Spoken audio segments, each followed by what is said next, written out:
이 양극화 문제는 심각하게 다루는 것이 옳다고 생각합니다. 그럼 결과에 대해서 자신하느냐? 네, 자신합니다. 뽑는 경쟁하지 말고 키우기 경쟁을 해야 된다.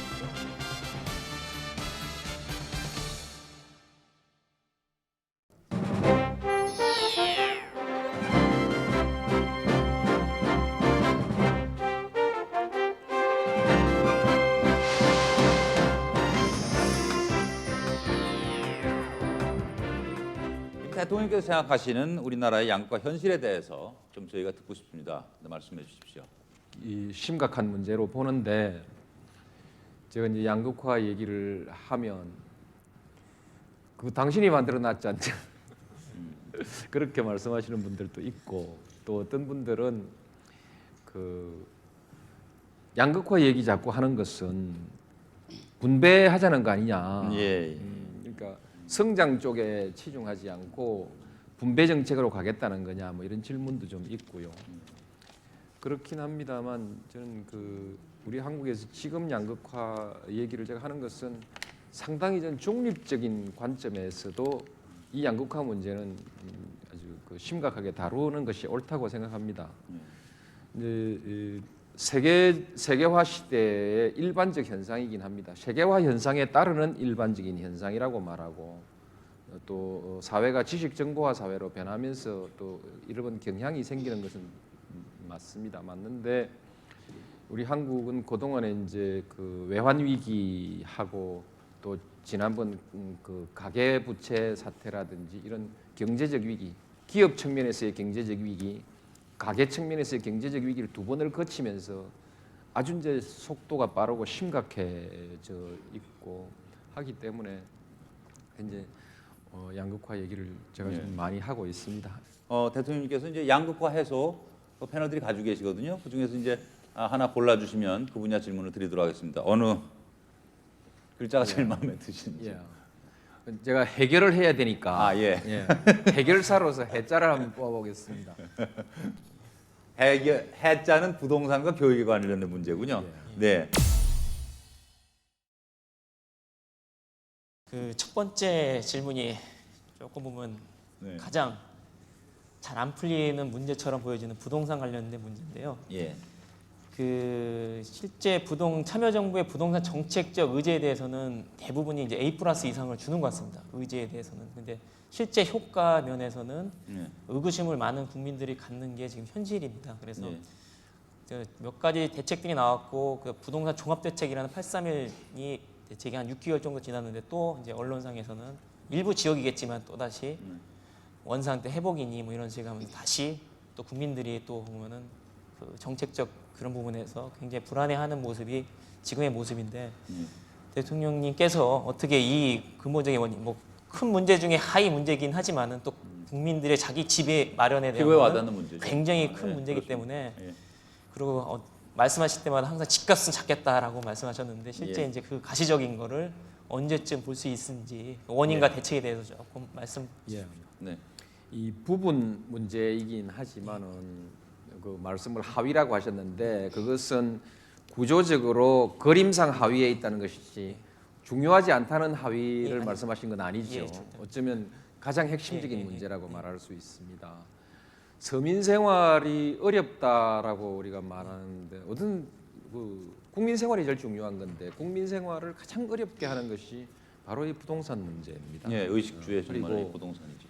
양극화의 원인이 심각한 원인이기도 하고 또 양극화의 그 핵심적인 결과가 이 부동산 격차로 나타나는 것이거든요. 자산 양극화의 핵심의 원인이자 결과이죠. 이 문제 해결되지 않으면 양극화 문제 다른 측면에서 아무리 노력해도 여기에서 다시 다 이렇게 말하자면 무력화되는 것이거든요. 그래서 아주 중요하고 이 부동산 가격 높아 가지고는 그 우리 대외 경쟁력도 그 유지할 수가 없습니다. 부동산 가격이 높으면 생산 원가가 모든 면에서 높아지고 서비스업까지 다 높아지기 때문에 결국은 국제적으로 가격 경쟁력에서 밀리게 돼 있기 때문에 국가 경쟁력도 부동산 가격이 아주 결정적이고요. 이제 그 그다음에 이제 이 부동산에 거품이 들어가면요. 세계 각국에서 부동산에 거품이 들어갔다 거품이 빠질 때 다 경제 위기를 맞이합니다.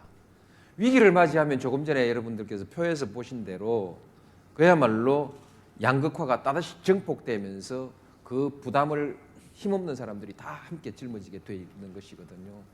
부동산은 만병의 권원이다. 또는 뭐 여러 가지 주범이다. 여러 가지 나쁜 일의 주범입니다. 이렇게 볼 수 있다는 것을 말씀을 드리고 중요성을 먼저 말씀을 드리고 정책에 대해서 자신하냐 의지에 대해서 참 평가를 해주셔서 감사합니다. 그럼 결과에 대해서 자신하느냐? 예, 자신합니다. 저 임기가 아직 2년 남아 있습니다. 정기국회도 2번 남아 있고요. 그다음에 지금 8.3일 정책 대책을 좀 우습게 보는 경향이 있는데 저는 그렇게 말씀드리고 싶습니다. 이거 말 놓는 건 아니고요. 네티즌 여러분들 말 놓는 건 아니고 그러나 딱 짧게 표로 말씀을 드리면 8.3일 대책 우습게 보지 마라. 8.3일 대책. 8.3일 대책 우습게 보지 마. 보지 하다가 보지 마라가 안 되네. 예, 그렇습니다. 우습게 보지 마라. 이렇게 우리가 이 정책이 지금 공시지가가 날마다 올라가고 있습니다. 아마 부동산 가진 사람은 그렇게 느낄 겁니다.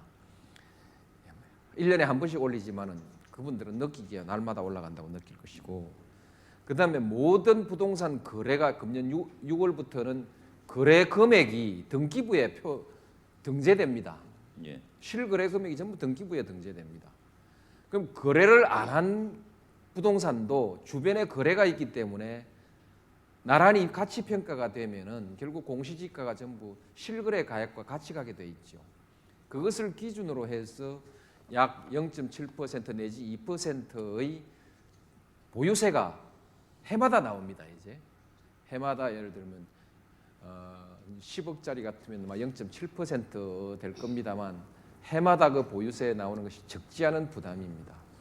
그래서 부담이 되니까 부동산 팔아버려야 되는데 지금 빨리 팔지 않고 끌고 있다가 뒷날 팔면은 대체로 한 70% 정도의 양도소득세가 나옵니다. 그래서 매년 부동산이 12% 이상 오른다고 생각하면은 다른 물가라든지 또 그 국채 금리라든지 이런 것하고 조금 소득에 있어서 비슷비슷한 수준이 될 수도 있는데 매년 12%씩 올라가지 않으면 그 이상으로 올라가지 않으면 부동산에서는 소득이 하나도 발생할 수가 없습니다. 그렇기 때문에 장기적으로는 부동산 가지고 투기 소득을 바라는 사람들은 반드시 실패할 것입니다. 그런데 왜 이런 현상이 나타나는가? 똑같은 정책을 보고도 해석을 다 다르게 하거든요. 어떤 사람은 희망사항대로 해석하고 또 어떤 사람들은 가지고 안 팔면 되겠지 뭐 이렇게 하고. 근데 지금 이런 것에서 제일 제가 좀 우려하는 것은 말하자면 그거 별거 아니다고 계속 부추기는 사람들이 있습니다. 심지어는 저는 그렇게 생각합니다. 이 소위 우리 사회 공기라고 할 수 있는 일부 언론까지도 이런 이 8.3일 조치에 가지고 있는 내용적인 일종의 저는 위력이라고 생각합니다. 위력을 제대로 국민들한테 전달 안 해주는 거 아닌가. 어떻게든지 좀 무력화되기를 바라고 있는 거 아닌가 하는 이런 느낌이 들 정도로 그런 보도들도 나고 하는데 전혀 사실과 다릅니다. 한 발 더 나아가면은 이제 재건축에서 발생하는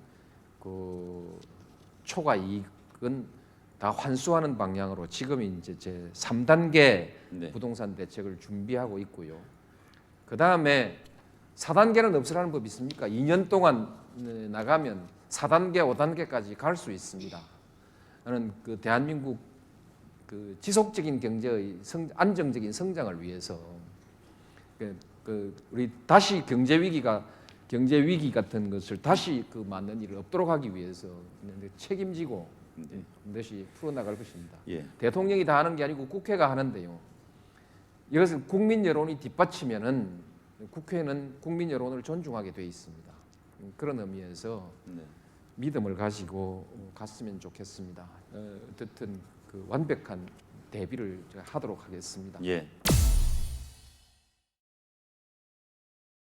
교육에 관해서 늘 나오는 얘기가 예. 그 특목고나 자립형 사립고 같은 학교는 그 확대하는 게 무슨 소수에게만 혜택을 주는 어떤 양극화 심화 정책이다라는 얘기가 있고, 또 반면에 현행의 평준화 정책은 잘하는 학생들을 끌어내리는 어떤 하향 평준화 정책이다라는 정반대 얘기가 있는데요.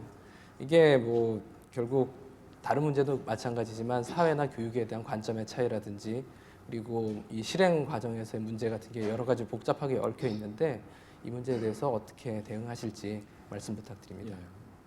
우선 작은 문제에서 보면요, 그 특목고나 자립고라는 것이 평준화에는 좀 배치되는 정책입니다. 그러나 또 이제 교육이라는 것은 수월성이라든지 특수한 그 방향의 교육을 또 필요로 하는 것이 또 사실이거든요. 저는 이 문제를 이렇게 조화시켜 두 개 모순된 것. 하나는 그 수월성을 그 추구하자면은 평준화를 깨야 하고, 또 평준화를 지키자면은 그 이 특수 교육을 우리가 막아야 봉쇄해야 되는, 예. 가장 우수한 그 교육을 봉쇄해야 되는 이런 모순에 걸려서 어느 것을 선택할 것이냐 이렇게 고민하는데, 저는 이 두 개가 조화롭게 갈 수도 있다. 서열화하는 것과 특수화한다는 것은 조금 다르다는 것이죠. 그 우리가 예외 없는 원칙이 없습니다. 모든 국민들이 보편적 기회를 함께 가지고 보편적 수준을 높여 나가는 것이 일차적으로 중요한 일입니다. 중요한 일이고, 그러나 세계적 경쟁에서 특수한 인재들을 키워내야 되는 것도 또한 사실입니다. 이것은 보편성과 특수성의 것으로 가지고 가면서 이 특수성이 보편화되지 않도록 하면 되는 것이거든요. 우리가 자칫 잘못하면 이 특수성의 필요를 얘기하면서 그것을 보편화해버리자 이렇게 되는 거거든요. 그건 안 되고, 보편성은 보편성대로 유지하고 특수성은 예외적으로 유지한다. 필요한 만큼 아주 특출한 한 사람이 1만 명을 먹여 살린다는 특수한 인재, 이런 말을 하는 사람들이 있는데, 그 인재는 그대로 특수한 소수의 비율로서 해나가면 된다는 것이죠. 반면에 이제 우리가 특수성을 내세워서 전 국민 서열화 정책을 가자고 하는 사람들이 있거든요. 지금 일부 대학교의 그 본고사 자꾸 부활시키고자 싶어 하는 것이 전 국민을 서열화하자는 것입니다. 전 국민을 서열화할 필요가 없지 않습니까? 그럴 필요는 없습니다. 되게 보편적인 수준, 그리고 특수한 그 필요를 충족시키는 그런 방식으로 간다. 그래서 이 특수성과 이 전 국민 서열화라는 것을 구분해 놓고 보면은요. 그래서 특수성을 보편화해 버리면은 특수성을 위해서 필요한 경쟁의 원리를 보편화해 버리면 전 국민 서열화로 가 버리는데, 이것은 우리 교육을 망쳐 버립니다. 우리 교육이 이제 제대로 조금 얘기를 좀 하겠습니다. 네, 지루하겠지만요. 예. 제일 중요한 게 교육이 지금 가장 크게 강조하는 것이 창조성 아닙니까? 예. 창조성. 혼자 사는 것이 아니니까 사회성. 이게 다 중요한 것입니다. 인성하는데 사회성을 말하는 것이라고 생각합니다. 그래서 창조성과 인성 교육이고, 우리 사회 전체로 봐서는 이 교육을 통해서 다양성이 확보돼야 되거든요. 그러면서 모든 사람에게 기회를 균등하게 줘야 된다는 것이죠. 가정 환경이 어떻든 출신이 어떻든 간에 아버지가 누구든 관계없이 기회는 같이 교육의 가질 수 기회는 있도록. 같이 예, 줘야 되겠다. 이런 것이 이제 교육에 우리가 충족시켜야 되는 요구인데, 예. 우선 창조성 교육을 하자면은, 그리고 사회성 교육이나 창조성 교육을 하자면은 공교육이 살아야 됩니다. 예. 초중등 교육에 있어서의 공교육이 살아야만이 이게 창조성과 사회성 교육을 할 수 있는 것이지, 학원에서 창조성과 사회성 교육은 되질 않거든요. 다양성 교육도 마찬가지입니다. 교육 코스를 다양하게 하는 것도 그렇고, 한 개인이 접하는 교육 내용도 다양해야 되고, 그래서 한 학생이 다양한 그 교육에 접할 수 있어야 되고, 네. 또 학생마다 다른 코스가 주어져야 된다는 점에서 교육의 다양성 아니겠습니까? 이 또한 공교육의 영역에서 있는 것이지 학원에서 되는 일은 아니거든요. 공교육의 코스를 다양하게 해줘야 되기 때문에 그래서 제대로 된 교육을 하자면은 이것을 충족시켜야 되고 그럼 공교육을 살려야 되는데 네. 공교육을 살리는 방법은 결국 내신 평가에 의한 입시 제도 그리로 가지 않을 수가 없습니다. 그리 하지 않으면은 입시 획일적인 그 시험이라는 획일적 방식에 의해서 획일적 평가 방식 거기에서는 창의성이나 다양성이나 이런 것을 넣기가 참 어렵습니다. 네. 그 방식에 의해서 자기의 평생이 결정된다고 하면 말은 대학 입시가 평생을 결정하는 거 아닙니까? 물론 이것도 고쳐져야 합니다만은 현재까지는 자기 평생이 결정되는 대학 입시에서 이 획일적 평가 방법을 요구하는 한 이 문제는 해결이 안 되는 것이거든요. 그래서 공교육을 살리기 위해서는 내신의 합리성과 신뢰도를 최대한 높여서 공교육을 살려서 우리 교육을 살리고 대학교는 대개 그런 과정에서 상위 1% 아니면 상위 5%그 안에서 세계 최고의 인재를 만들어내는 것이죠. 변별력이면 그 정도면 되는데 지금 이미 상위 5% 9등급 이 수능 9등급에 상위 5% 충분히 뽑을 수 있게 돼 있고 판별할 수 있게 돼 있고 내신에서 또 학교 편차가 있지만은 또 그 나름대로 그 집단에서의 우수한 사람들을 찾을 수 있고 또 과목별로 또 다르게 볼 수 있고 그래서 교차시키면요 1% 이내의 인재를 충분히 고를 수 있도록 현재도 제공되어 있습니다. 근데 여기 0.1% 찾겠다는 것이거든요. 근데 그러지 말고 뽑는 경쟁하지 말고 키우기 경쟁을 해야 한다는 것이죠. 키우기 경쟁을 해 나가는 것. 이렇게 제가 좀 길게 뭐 패키지로 설명을 드렸습니다만 우리가 부닥쳐 있는 모든 교육의 문제가 요 설명 안에 대개 다 들어 있습니다. 이 안에 들어 있기 때문에 교육 말씀하신 김에 다 말씀드렸는데요. 그래서 저는 지금 핵심이 대학 입시 제도다. 나머지 문제는 다 그 다음 따라가는 부차적 문제들이다. 그렇게 생각합니다.